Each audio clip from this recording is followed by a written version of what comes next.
ഇവിടെ വന്ന് നിൽക്കാനും കാര്യങ്ങൾ പറയാനുള്ളതൊന്നും ഞങ്ങൾക്ക് അറിയില്ല. പിന്നെ വൈഫിൻ്റെ ഡെലിവറി കോട്ടപ്പറമ്പ് ഹോസ്പിറ്റലിലായിരുന്നു. അവിടുന്ന് കുട്ടിക്ക് ശ്വാസത്തിന് എന്തോ ഒരു പ്രോബ്ലം എന്ന് പറഞ്ഞിട്ട് ICUലായിരുന്നു 2-3 ദിവസം.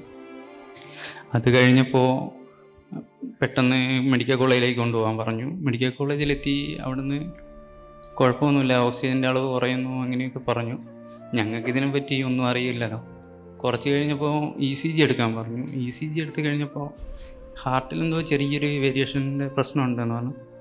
അപ്പം കുട്ടികളുടെ ഹാർട്ടിൻ്റെ ഇതൊക്കെ ചെയ്യുന്നത് ഇവിടെ മിംസിലായുള്ളൂ എന്ന് പറഞ്ഞു. ഇവിടെ വന്നിട്ട് എക്കോ ടെസ്റ്റ് ചെയ്തപ്പോൾ ആണ് പറഞ്ഞത് ഹാർട്ടിൻ്റെ വാൾവിന് ബ്ലോക്കായിരുന്നു എന്ന്.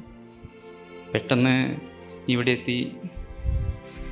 ഞാൻ ഗിരീഷ് സാറേയും ശബരി സാറേയും കണ്ടു. കാര്യങ്ങൾ അവരെല്ലാം വിശദീകരിച്ച് പറഞ്ഞു തന്നു. അപ്പോഴേ മാനസികമായിട്ട് ആകെ തളർന്നു പോയി. ഞങ്ങൾ സാധാ ആൾക്കാരാണ്. പെട്ടെന്ന് എന്താ ചെയ്യേണ്ടത് ഏതാ ചെയ്യേണ്ടതെന്നൊന്നും അറിയില്ല. അപ്പോൾ കാര്യങ്ങൾ എല്ലാം വ്യക്തമാക്കി പറഞ്ഞു തന്നു. ഇങ്ങനെയൊരു സർജറി വേണം, പെട്ടെന്ന് എവിടെ നിന്നായാലും സർജറി വേണം. അപ്പം മെഡിക്കൽ കോളേജിൽ നിന്ന് അവർ പറഞ്ഞു ഈ കേരളത്തിൽ തന്നെ സർജറി മിംസിലാണ് കാര്യമായിട്ടുള്ളൂ. പിന്നെ പറഞ്ഞത് എറണാകുളം അമൃതയിലാണ്.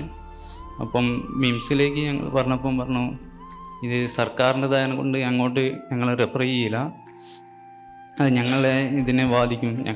ഞങ്ങളുടേതായ നിർബന്ധത്തിൽ സാറോട് ഇവിടെ വന്ന് കാര്യങ്ങൾ അറിഞ്ഞതിൻ്റെ അടിസ്ഥാനത്തിൽ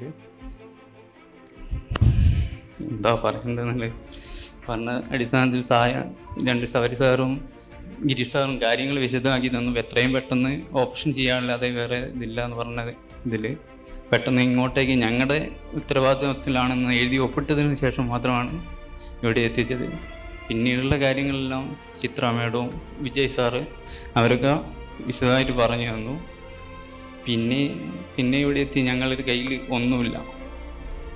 സർജറി വീട്ടുകാരെ വിളിച്ച് പറഞ്ഞപ്പോൾ പറഞ്ഞു നിങ്ങൾ സർജറീൻ്റെ കാര്യങ്ങൾ നോക്കിക്കും, ബാക്കി നമുക്ക് എന്ത് വേണേൽ ചെയ്യാം. പിന്നെ വേറൊരു പ്രൈവറ്റ് ഹോസ്പിറ്റലിൻ്റെ അടുത്ത് സംബന്ധിച്ചിടത്തോളം കാര്യങ്ങൾ ആദ്യം ഓപ്പറേഷത്തിൻ്റെ തുക കെട്ടിവെക്കുക അങ്ങനത്തെ ഒക്കെ ഞങ്ങൾ ചോദിച്ചു.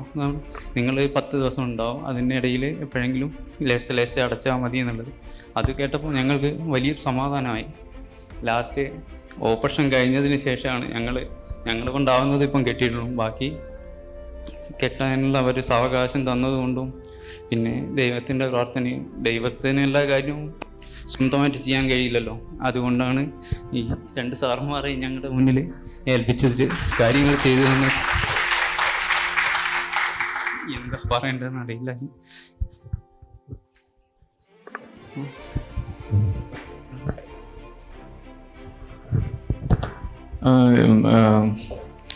ഇതൊരു rare കേസായിരുന്നു.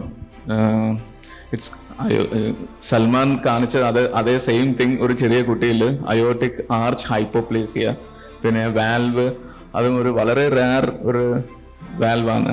Aortic valve, monocommissural monocuspid valve. Fortunately everything went well. Thank U.